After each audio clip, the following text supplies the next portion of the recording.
Howdy folks, and welcome to what really should be the monthly live Q&A in the Discord Salt Mine server with me, the mighty Jingles. I almost forgot my name there for a minute. Wow.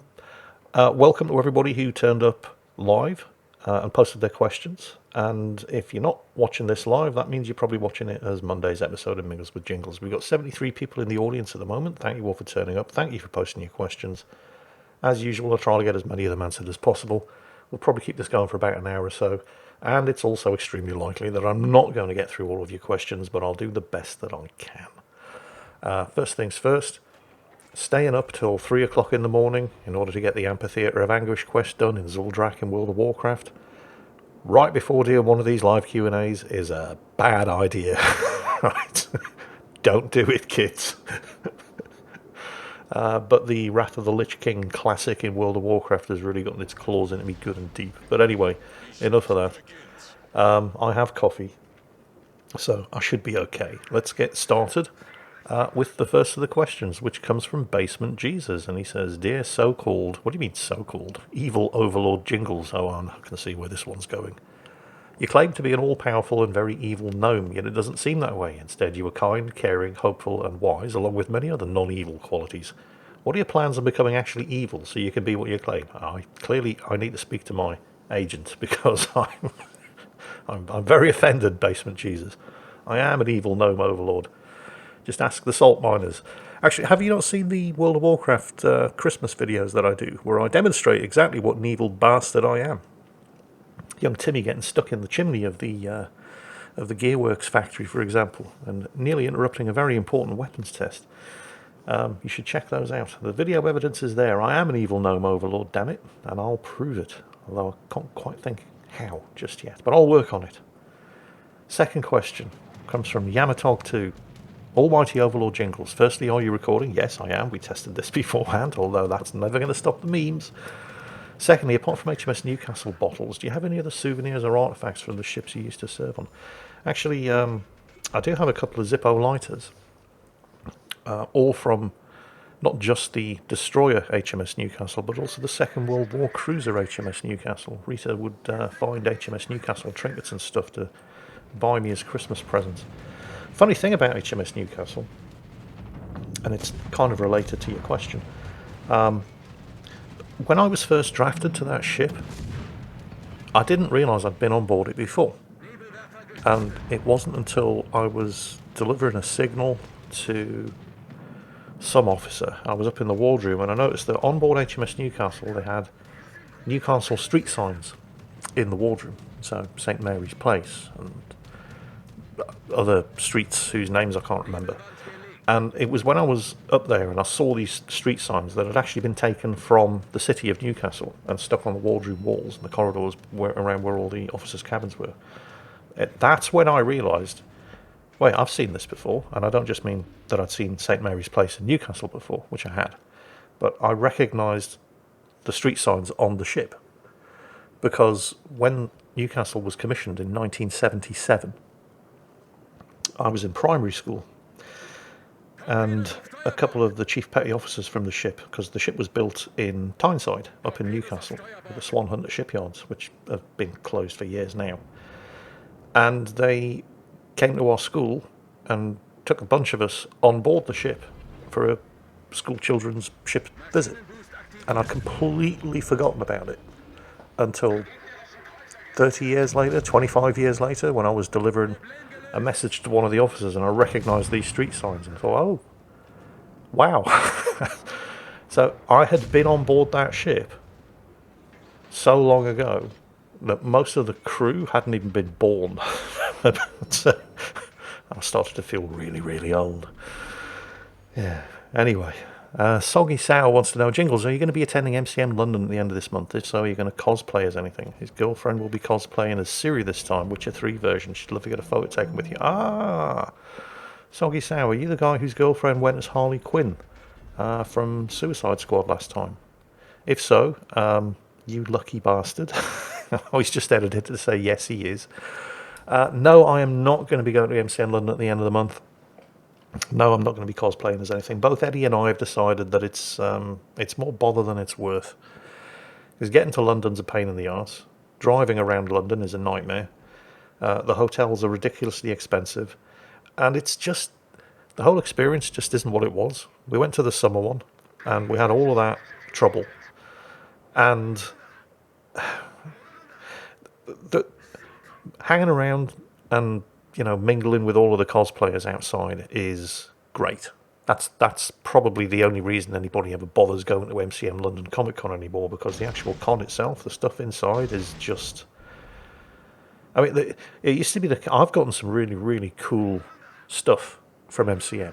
I got a whalebone predator skull, scrimshaw carved predator skull, for example.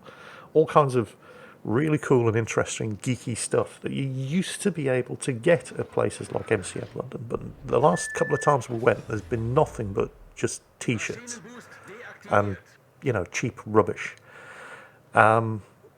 So we just decided, with all of the bother that it involved in getting there, and London Film and Comic Con's even worse, because at least you can park at MCM London Comic Con. But the car park next to the Olympia, where London Film and Comic Con is held, is shut and has been for a year while they rebuild it. And so the nearest car park is a 15-minute walk away. So they were just a nightmare to get to. And there are never any guests at MCM London, because they stopped trying to compete with London Film and Comic Con, which usually has a lot of guests. But other than the whole cosplay stuff, and honestly, after 2 hours, you've seen it all.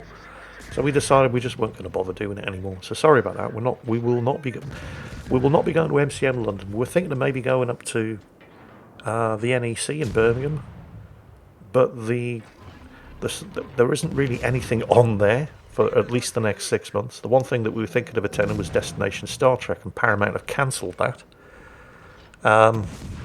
So yeah, it's looking pretty grim when it comes. I think COVID obviously kicked conventions right in the arse, but they haven't really recovered that much since. So no. I mean, I hope you enjoy it, but we're not going to bother. SF Mason says, "Hey Jingles, how are the cats finding the new place, given you've now settled into your house a few months now? And is the strip of 50 cal somewhere on a shelf?" He's also hitting the big 40 in 2 weeks on the 12th, his birthday. Any idea how to deal with it? Does much change? Okay, I'll answer the second part of your question first. 40 is nothing. 40 is a doddle. 30 was a nightmare. At 30, you can't pretend you're a kid anymore. Yeah, right. But by the time you hit 40, you've had 10 years to get used to being old. All right, 40 is easy. Nothing really changes. So don't worry about turning 40. 40 is great. The cats are doing really, really well. Except for Crystalline, who you've probably or may not have heard is having some serious health issues. She would have died this weekend if Rita hadn't spent an utter fortune shuttling around between vets and specialists and so on and so on. So that's a bit of a bummer. But she's doing all right now, and my two cats, Yuzi and Akazuki, are fine. Akazuki's learning all kinds of bad habits from Yuzi and vice versa. Juzi never used to be a really talkative cat until she started living with Akazuki in this place. And now Juzi, I'm quite surprised you haven't heard either of them yet. Although I haven't been up long, and they have just had their breakfast, so they've probably gone to sleep. But you'll probably hear cats in the background at some point. But yeah, Juzi's becoming very chatty and talkative. She's realised that Akazuki gets whatever she wants if she just meows at me. So Juzi started doing it as well, demanding treats and to be brushed and petted. But yeah. It's fine, I love them, so they can have whatever they want. It's like the Ricky Gervais quote. People say, "You spoil that cat." Yeah, I do. It's a cat. What's the worst that's going to happen? It's going to grow up to be Boris fucking Johnson. It's true. The worst thing, and you don't get along with them. I mean, Crystalline's having serious health problems at the moment. She's only 12. If you're lucky, you get 15 years with a cat. So, yeah, spoil them. Same with dogs. They're with you. They give you unconditional love, companionship, affection, loyalty. Even cats, I know. And you don't get them for long, so make the most of it. Spoil them. They deserve it. As the Cruel wants to know, how many marshmallows can you fit in your mouth at once? I have no idea. I don't like marshmallows. I know. That's probably very strange. I've never really seen the point. I don't know, what's a good number of marshmallows to be able to fit into your mouth at once? This is obviously going up onto YouTube as Monday's Mingles with Jingles, so let's see in the comments. How many marshmallows can you guys fit in your mouth at once? Because I have no idea. I don't eat the things. Gravity Falls 618. This is kind of related to some of the previous questions. Hi Jingles, hope you're doing well. I am actually, thank you. I hope Rita and a cat are also doing well. She's doing. They're both doing much better. Rita was distraught the entire weekend and most of last week, but with with Crystal perking up after being treated, they're both much happier. The Girls and Panzer movie, I did. I absolutely loved it. It was, how can I put this? They kept. I mean, there was a lot of the slice of life stuff with the girls' problems and this and that and so on and so on, and which was fine, but they didn't overdo it. They focused mainly on the tank battles. It was like, I don't know, an hour and a half, and an hour of it was one big tank battle. So it was awesome. I've always loved Girls and Panzer because the focus on the hardware. I've always loved because I started getting into anime in the 80s when a company called Manga were importing VHS tapes into the UK, stuff like Akira, obviously, which was the first thing that I saw. It's a great place to start, but also movies like Venus Wars and shows like Ghost in the Shell, Appleseed, Tank Police, where the focus of the animation was on really cool hardware, where they really went to town on the mechs and the tanks and so on and so on. Some of the tanks in Venus Wars are the size of city blocks, right? They're huge and so well animated, and I really, really like that. But then I started getting out of anime when stuff like Legend of the Overfiend started coming out, and anybody who's seen it, you know what I'm talking about. Tentacles. And of course then I joined the Navy. And when you're sharing a mess deck with 40 people with one TV and one VHS, putting cartoons on doesn't really go down well. But then 30 years later, it was stuff like Fate Stay Night, and in particular Girls and Panzer, that I liked because you could watch them without being embarrassed, if you know what I mean. People said, oh, you need to watch Strike Witches. It's like Girls and Panzer, but with aircraft. And I managed the first 4 minutes, I think, of Strike Witches, and then after the first panty shot, I was, no, I don't think so. Uncomfortable. And that's another reason why I love Girls and Panzer, because there's none of that fan service in it. It's just, but some girls, lots of tanks. Next question. Oh, this one's a big one. This is from Yalara, who I believe is Italian. And I'll try to cut to the chase here. And it's it's quite an indelicate question. But it's to do with attitudes and stereotypes, so it's a good one. In Italy, people tend to look down on the English when it comes to personal hygiene and house cleaning, mainly because you use the moquette, I don't know what that is, I'll have to look it up, in basically every room, including the bathroom, and do not have a bidet, which is practically mandatory in every house or apartment in Italy. So for those of you who don't know what a bidet is, obviously I don't know if I explain this to the Italians, you kind of sit on it to clean your nether regions. It is not urinal. It's for cleaning yourself after you've been to the bathroom. Okay. Being a person who travelled a lot and encountered many different cultures during your time in the Navy, would you agree that the English tend to be on the lower level bar regarding cleaning and hygiene compared to other Western countries? Or is this just a big wrongly cliche? Did Rita ever manage to convince you to buy a bidet, since Portugal is one of the very few countries outside of Italy who use it? Well, straight away you can see there, Portugal is one of the very few countries outside of Italy who use it. I believe they have them in France as well, although they're not that common. So, most people in Britain probably wouldn't know what a bidet was if they saw one. They'd think it was a small urinal. And so I understand the perception in Italy that there's, poor personal hygiene in the UK.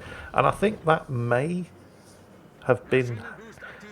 A lot of people's perceptions about Britain tend to come from the Second World War.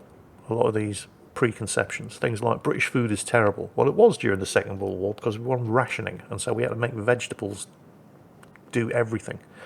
And then we had American troops hundreds of thousands of American troops in the country. And because America didn't want to impose a strain on our food supply, they brought their own food with them in the convoys.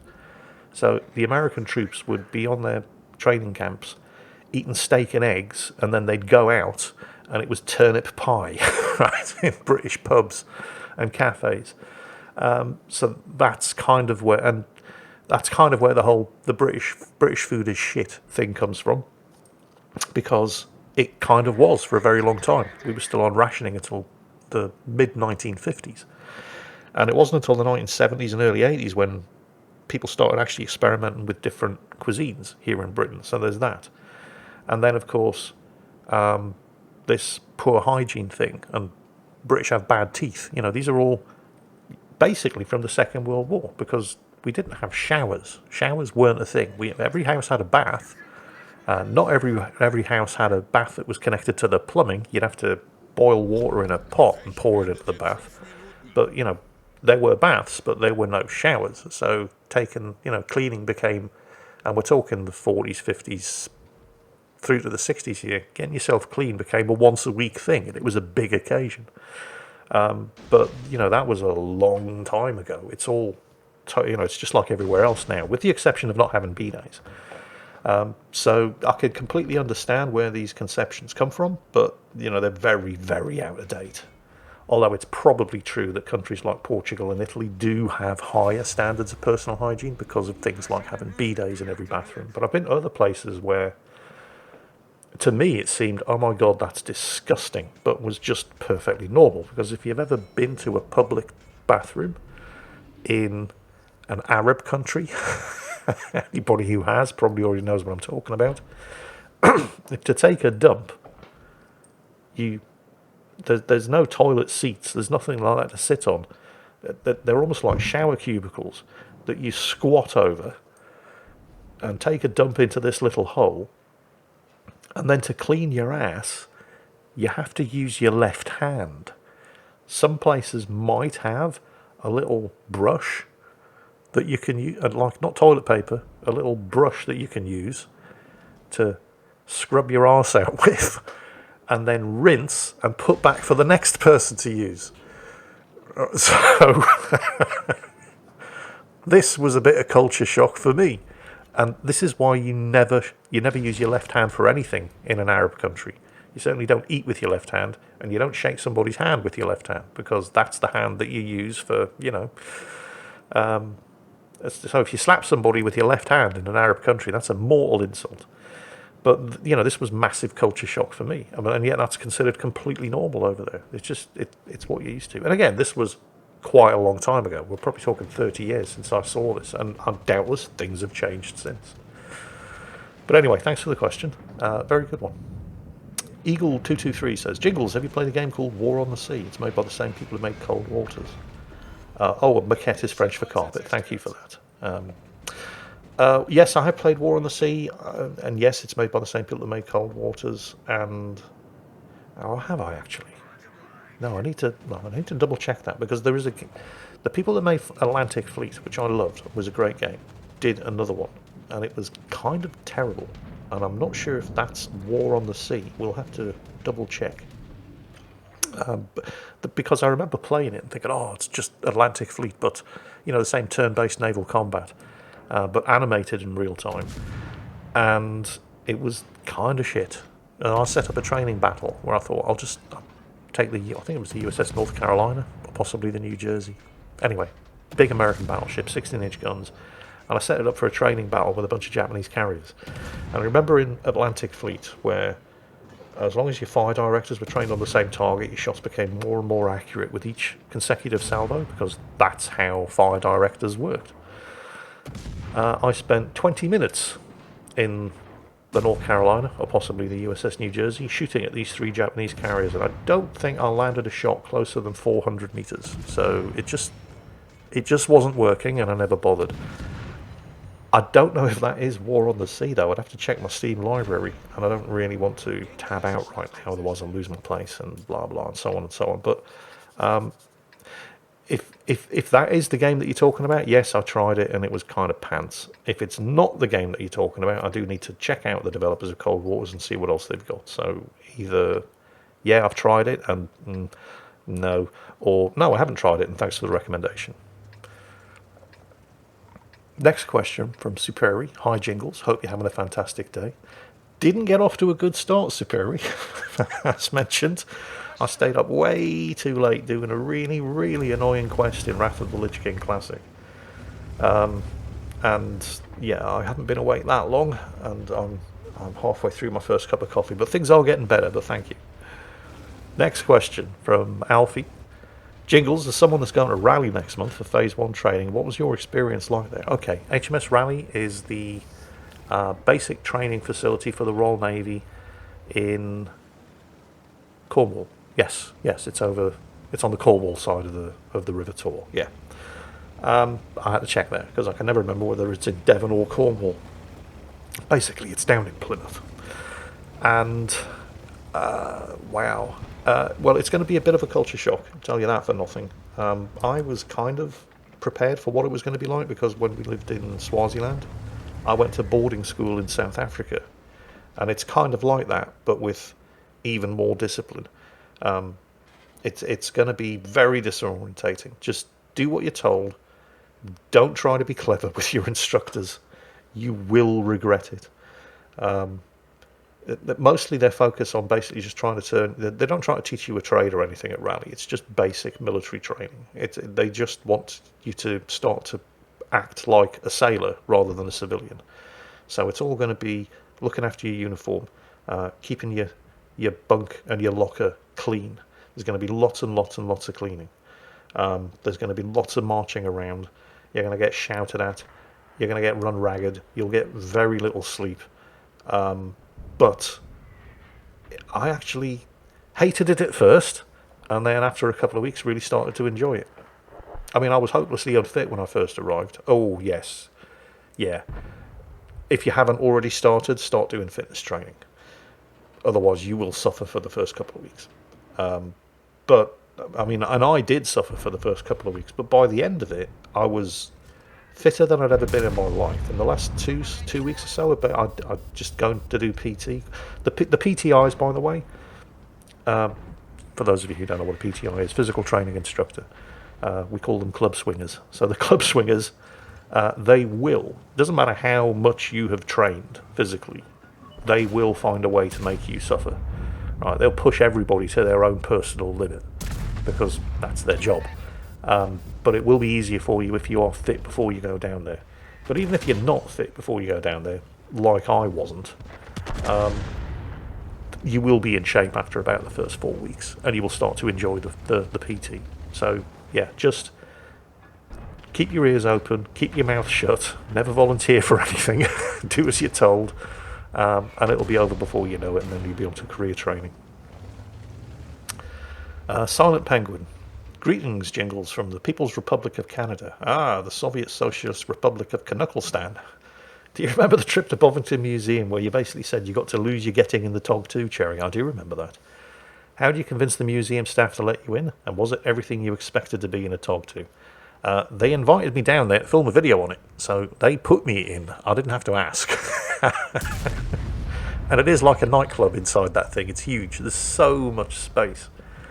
And that's with the engines. The Tank Museum's Tog has the engines in there, and there's still so much space inside. And the Tog is controlled with a steering wheel rather than a couple of levers, the way most other tanks are done. And they lost the steering wheel at some point, and so they've replaced it with an Austin Humber steering wheel, an old 1960s British car. That now actually sits. I mean, it's never going to go anywhere. The engine's totally seized up. It's not a working Tog 2, but that's a nice little touch that they've got in there. And the interior is massive. The two side flaps that open at the sides of the tank to let the crew get in and out. It's like a naffy van. You could sell coffee and cakes and biscuits from that thing. Great tank. Well, it's not a great tank. It's a terrible tank, but I love it, so it's a great tank anyway. Helix Folks says, Jingles, you beat the Fort Nelson recently. I have not. Although we had, I don't know if you know, Sea Raptor, World of Warships, possibly still a community contributor, I'm not sure, from Texas. He came over with his wife to visit the UK a couple of weeks ago. And after they went up to Fort Nelson, because it's an artillery museum for anybody who's wondering, there's a whole bunch of Napoleonic forts that surround Portsmouth.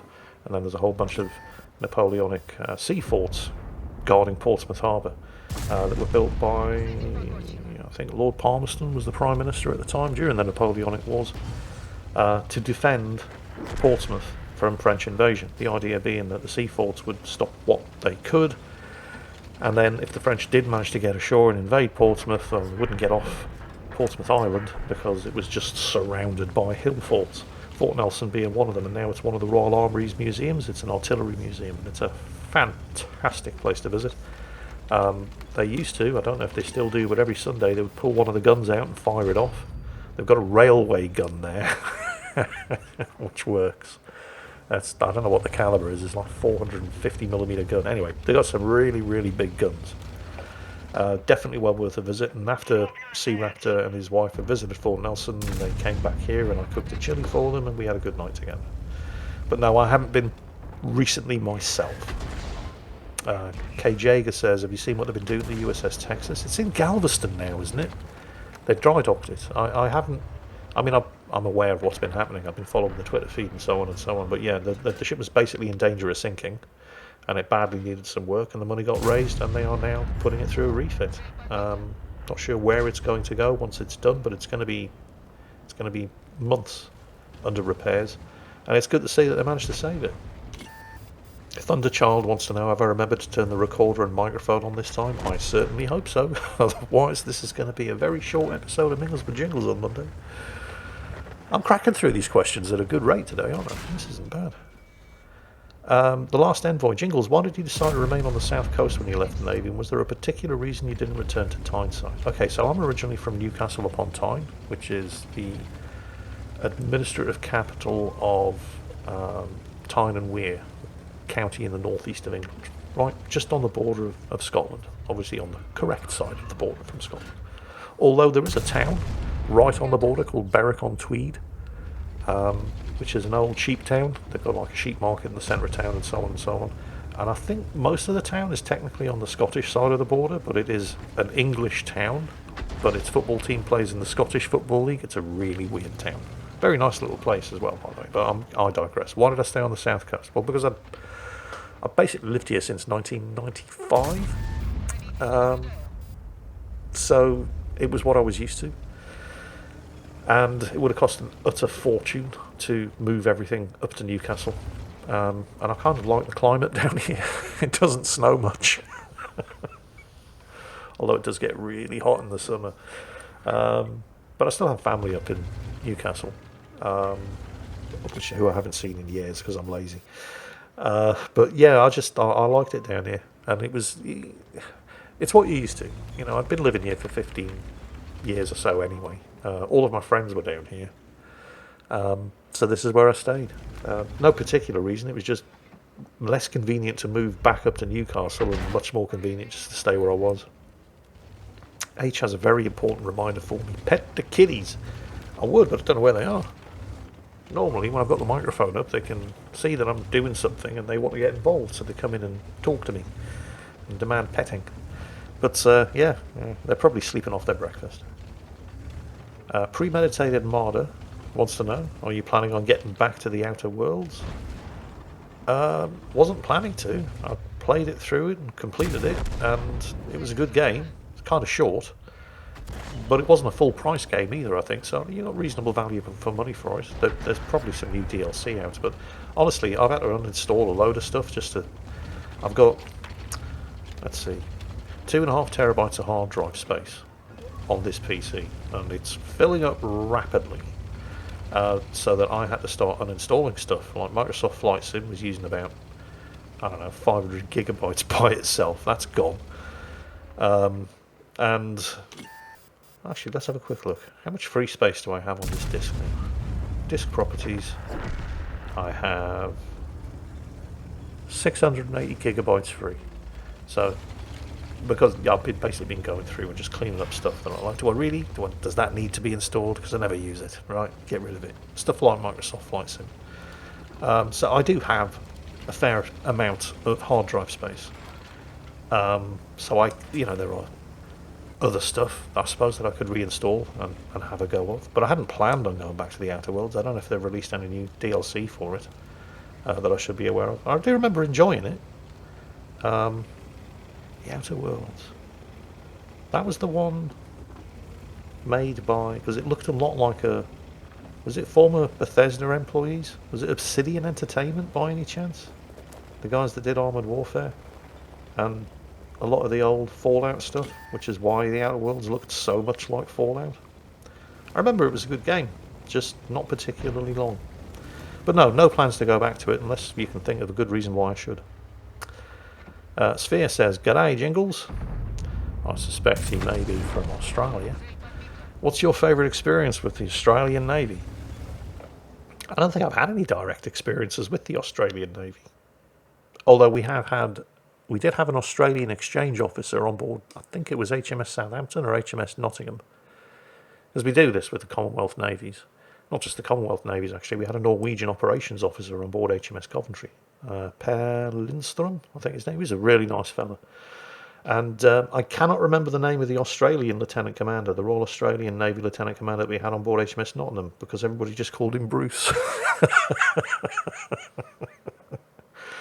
But he was a cracking bloke as well.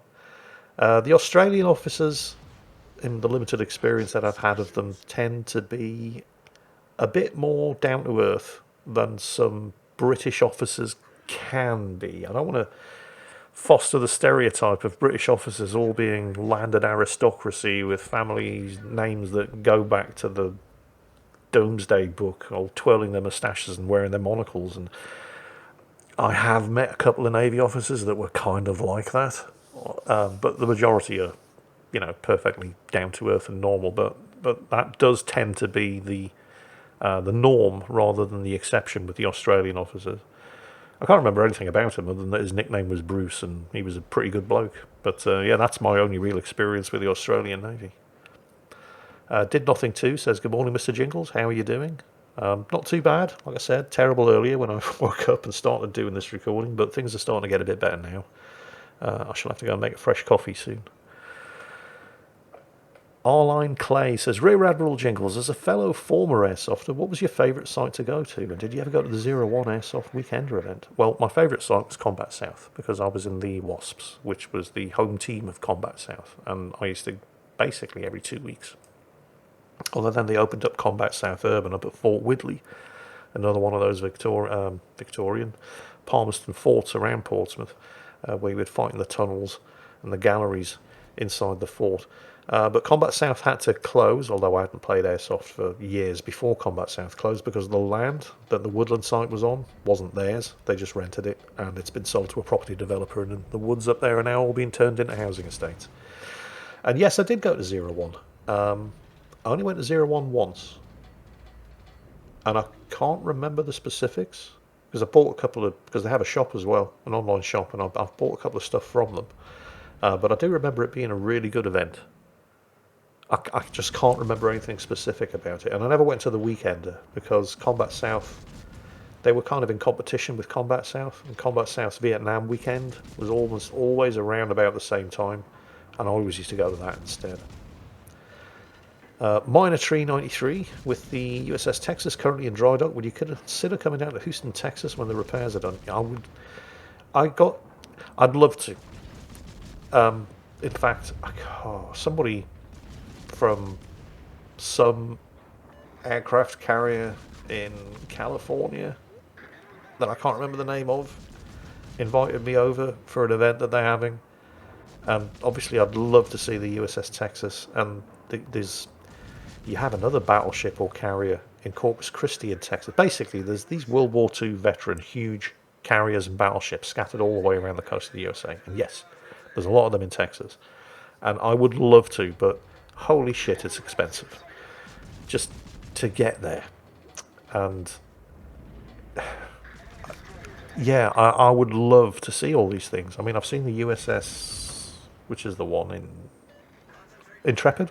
Yes, the one in New York, which is an amazing experience. They've got a space shuttle on the flight deck. I've seen been around the British ones, which there are not many of. HMS Cavalier in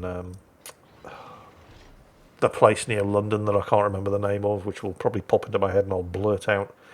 But it's just so expensive to get there. It's not just the flights. I mean, there are connecting flights, and then because that's the thing, America's a big place. It's like you fly to Houston. I mean, I don't know. Well, Galveston, I think, is where the Texas is. I don't know. I don't know the geography, but generally speaking, if you fly, it's like there was this. I think it's called Tanks.com place in Texas as well, and invited me and a whole bunch of other people over for a weekend, and I just couldn't do it because you'd fly to New York, which would cost you a couple of £1,000, and then you'd fly down to Houston, which would cost you a couple of £1,000, and then you'd have to take a domestic flight from Houston, 2 hours up country to the middle of nowhere, Texas, and then a 3-hour car drive, and it was just too much of a ball ache, too expensive, and I'm getting too old for that kind of shit now. I like my home comfort. So I would love to go down. I mean, I wouldn't like to go to Texas just to see the Texas, because it's the state of Texas. It's amazing. There's so many things to see and do there as well, but it's so expensive and it's such a ball ache. James Rees Soldier, same question. USS Texas going through refit. How long do you think it'll last? I wouldn't. I mean, it depends. Generally, when a ship goes into refit, it's anything between 4 to 6 months, possibly longer. The Texas isn't going to be returned to operational status. They just want to make sure it floats and isn't going to sink. So they don't have to do that much work, but they probably don't have the same resources at the same time as a proper Navy dockyard would. So on the one hand, it shouldn't take as long, but on the other hand, it might take longer. So probably the same, 4 to 6 months. I haven't seen any estimates. You can probably find an estimate online, just Google it. Oh, and we have just been visited by an Akazuki, who is now sitting on my keyboard. Akazuki? Is she going to talk? Oh, there she goes. I don't know if you heard that. She's just jumped into the shelf above. That's her favourite spot now when I'm recording. She likes to sit on the shelf above my monitor.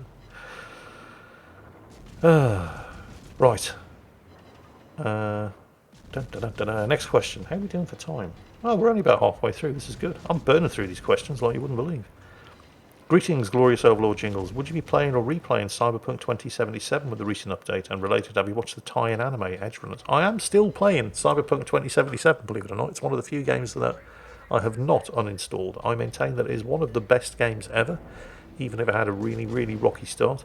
And apparently, with the release of this Edgerunners TV show on Netflix, there are more people playing Cyberpunk 2077 now than there even were at launch. It's become massively popular again, even if it is never going to get over the stigma of. Well, I mean, the launch wasn't bad as long as you had a PC. It wasn't completely problem-free, but it was entirely playable. It was just people on last generation consoles that found it just not working at all. And it should never have been released on things like the PlayStation 4. That was just the dumbest idea ever. But they promised it would work. They lied. They knew. Yeah, anyway. But yeah, I do still play it. I think this must be my 4th or 5th playthrough now, because I just love the game. Well, it's mostly Night City that I love, because it's amazing. Night City is the best character in the game, and I say that knowing that Panam and Judith exist. But anyway, yeah. And no, I haven't seen the anime. It's I'm saving it, and there's a whole bunch of things that I'm currently going through. I'm watching right now What We Do in the Shadows, which is the FX TV show version of the Taika Waititi vampire movie, the thing that he did that basically got him noticed.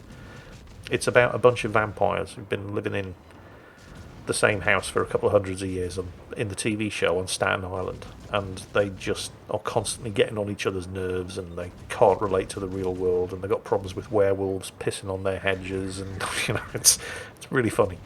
And that's what I'm watching at the moment. And once I'm through with that TV show, I will probably give Edgerunners a look, because it does look pretty good, and the reviews have been. Sorry, forgot how to speak English there for a second. Definitely need more coffee. Yeah, the reviews have been pretty good, and I'll probably enjoy it. But there's a whole bunch of stuff.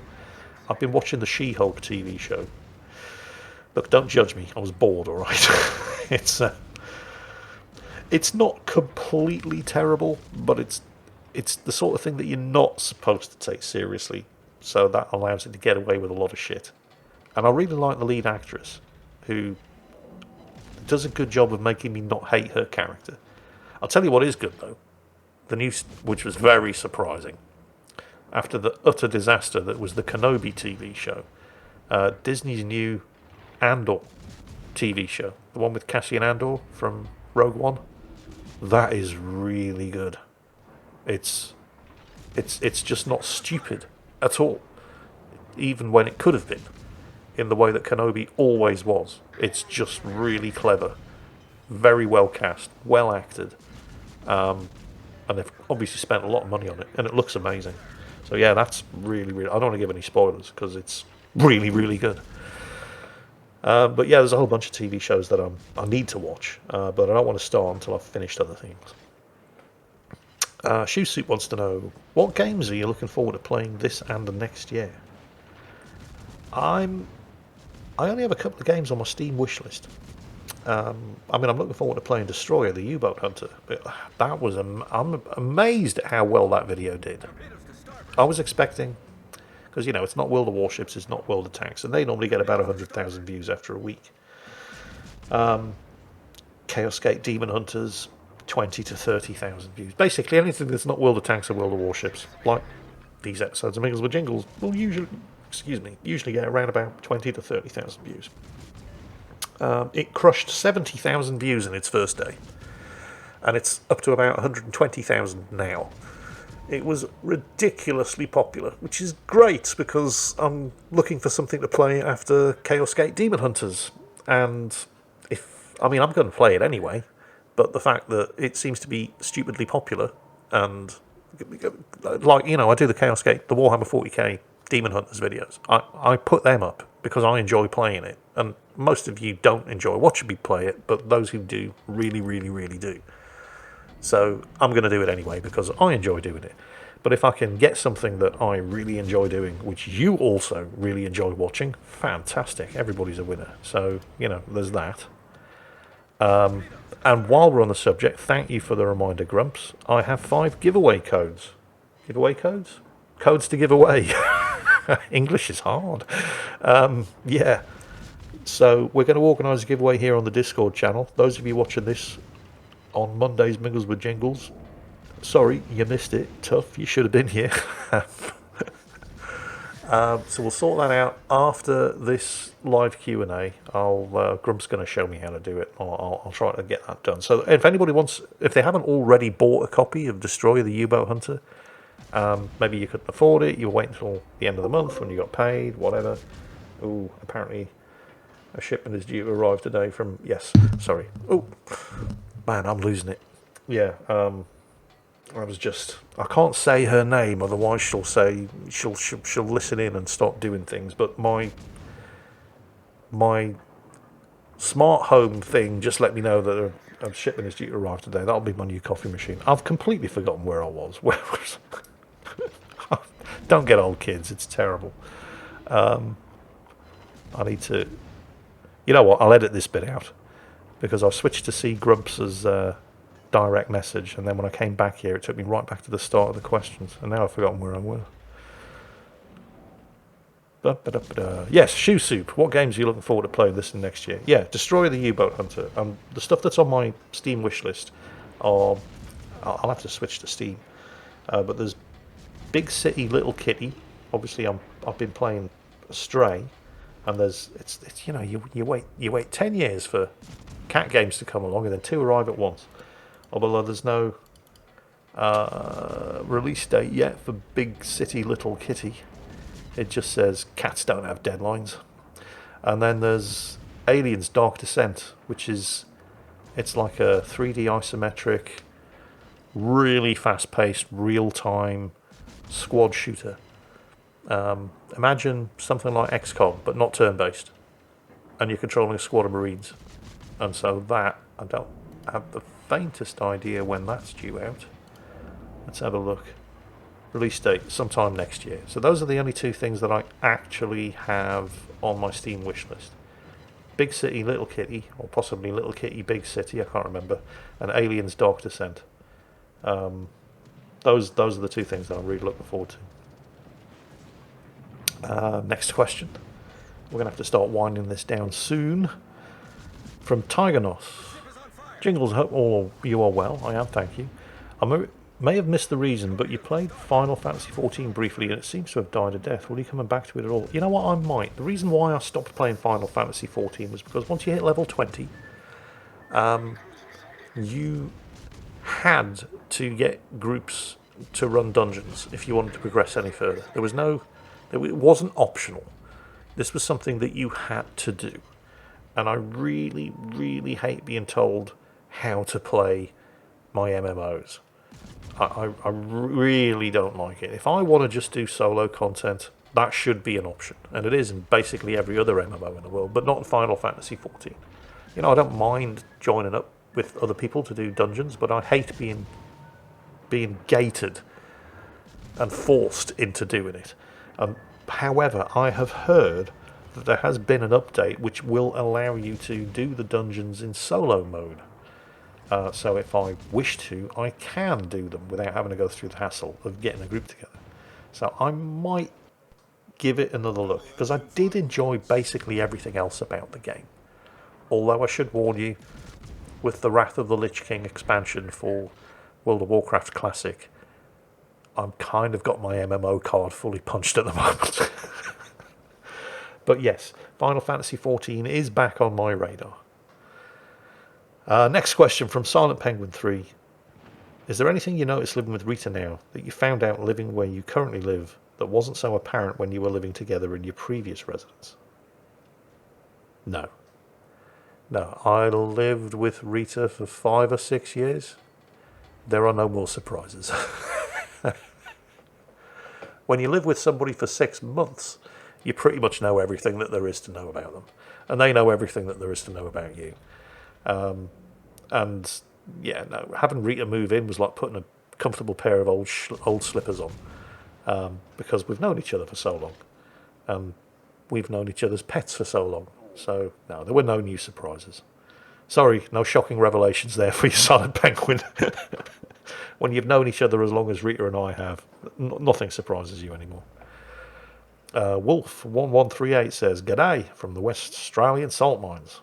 G'day to you too, Bruce. Thank you. Hoax Positive. Jingles, what's your favourite drink? Yes, alcoholic bevies. Mojitos. The mint cocktail from Cuba. Yeah, definitely. Absolutely, no questions asked. I love mojitos. They're a pain in the arse to make because I constantly need fresh mint leaves. But they're totally worth it. I love my mojitos. When I don't have all of the ingredients, gin and tonic. I don't know what it is about gin and tonic. It's just so refreshing. Although it's usually a summer drink rather than a winter drink. In winter, it's coffee. Galahad, question also kind of already answered. Have you or will you watch Cyberpunk Edge Runners? Haven't watched it yet. Do intend to watch it. Com error. Jingles, do you have a moment in your military career that was so insanely boring that you still remember it just for how bored you were? Yes. The first Gulf War. That may be a very, very surprising answer. Because it was a war. Wars are usually exciting. In a very bad way. The thing is, how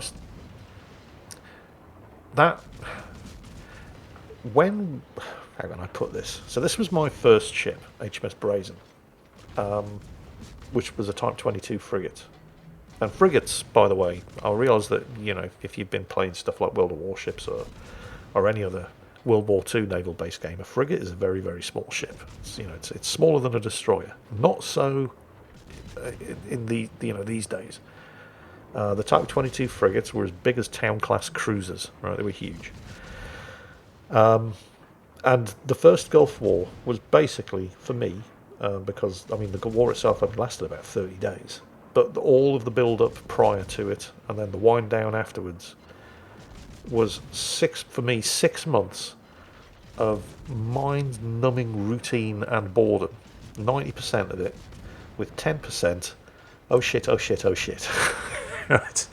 And that's what wars tend to be like. Even if you're in an outpost in the hills of Afghanistan, most of the time it's just boring routine, punctuated by short, sharp moments of oh shit, oh shit, oh shit. And that's what the military life is like.